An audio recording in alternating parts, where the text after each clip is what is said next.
Hey, my name is Casey Stern. I've been working in broadcasting for sports for about 20 years. I was first inspired to get into broadcasting when I was a little kid. When I was 5 years old, I used to sit with a pencil and I would mute the Met games on TV, and I would pretend that I was Bob Murphy, the longtime late play-by-play man for the Mets on radio. And that was my idol when I was young growing up. I remember in first grade, when they asked what you want to do for a living, everybody stood up and said astronaut and all kinds of, crazy, amazing things. And I said I wanted to, cover baseball for a living. So it was kind of a dream from when I was young. Went to school for it. I ended up, because of things that happen in life, leaving college, going back home, going to college close to home back in New York, and I worked on Wall Street. I was in an industry that took me far away from what I wanted to do and what I love to do.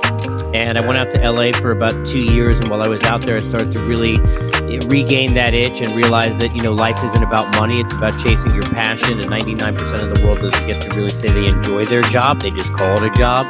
So I started to pay radio stations for airtime and put together reels and all sorts of different things, and nothing was popping. I came back to New York to continue that effort, and shortly after I returned in 2003 from living in LA for a couple of years, it's a true story. I was at a Monday Night Football game. I was on my way to a Monday Night Football game with two of my friends, and my best friend's mother called and said, "Hey, I just heard this thing on the radio that tomorrow morning at ESPN Zone, they are having auditions for ESPN's Dream Job, this show that they were going to do. There was going to be a reality show to try and find a Sports Center talent, and that she wanted me to know." And I told my friends during the game, I was like, there's no way. I mean, there's going to be too many people, and I haven't been doing it, and I'm not ready, and I'm sitting here in a Dave Meggett jersey at the time, and this is just the furthest thing from the reality of what was going to occur in my life at that point.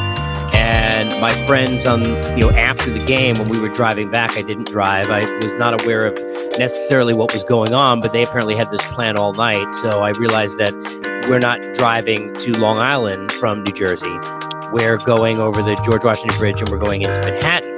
And I asked them what they were doing, if they had gone the wrong way or taken a wrong road. And they told me that they were dropping me off online. And it was 2:00 in the morning, and the auditions were at 8. And they did. They told me I had no choice.